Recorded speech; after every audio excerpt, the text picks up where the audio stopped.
In July 2026, the Library of Congress will seal a tiny metal vial inside the America 250 time capsule in Philadelphia. It will stay buried in the dark until the year 2276. Sending a message 2.5 centuries into the future is a massive logistical challenge. Physical media, like paper and parchment, are incredibly fragile, prone to fading or burning over the decades. But storing information digitally is actually a far worse option for long-term survival. The magnetic tapes and hard drives we rely on today physically degrade and lose their data in a matter of years, not centuries. Even our modern cloud networks are ultimately just massive physical server farms. They require constant human maintenance, climate control, and enormous, uninterrupted supplies of electricity just to keep the data alive. Humanity is generating more information right now than at any prior point in our history. Yet, our complete reliance on this power-hungry, short-lived technology puts our entire modern record at high risk of disappearing. As the largest library in the world, the Library of Congress acts as the primary guardian for the rarest artifacts of American history. This includes digital copies of Thomas Jefferson's original rough draft of the Declaration of Independence. It also includes the fragile 1791 L'Enfant Plan, which mapped out the original design for Washington, D.C., and delicate audio files, like an 1898 recording of the Star-Spangled Banner performed by John Philip Sousa's band. If you put those digital files on a standard flash drive and seal it in a box for 250 years, they will be completely unreadable long before anyone opens it.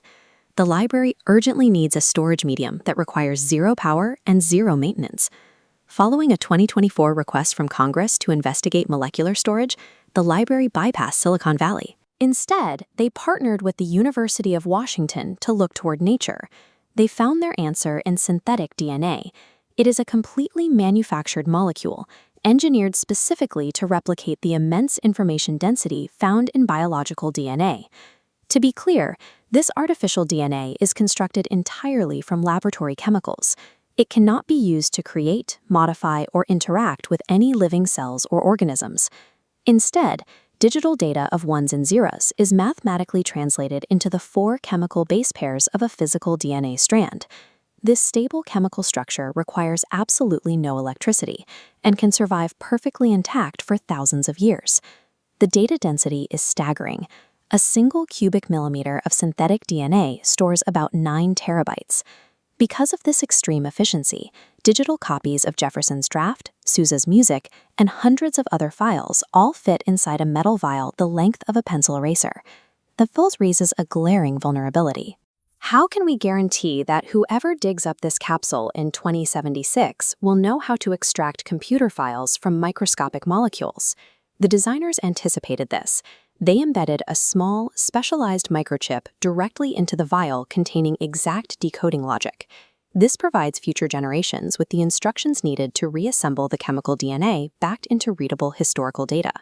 This ceremonial anniversary capsule is actually serving as a trailblazing pilot program for a much larger global challenge.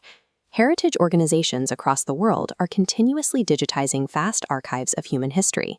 As those collections grow into the petabytes, relying on massive climate-controlled server farms is becoming physically and economically unmanageable. The Library of Congress is pioneering synthetic DNA as a high-density, energy-efficient method for long-term storage. It offers a way to permanently secure massive amounts of organizational data without tethering it to fragile, rapidly expiring infrastructure. In our effort to keep our digital history from rusting away, we discovered that the most secure way to preserve our past is to encode it into the very building blocks of life itself.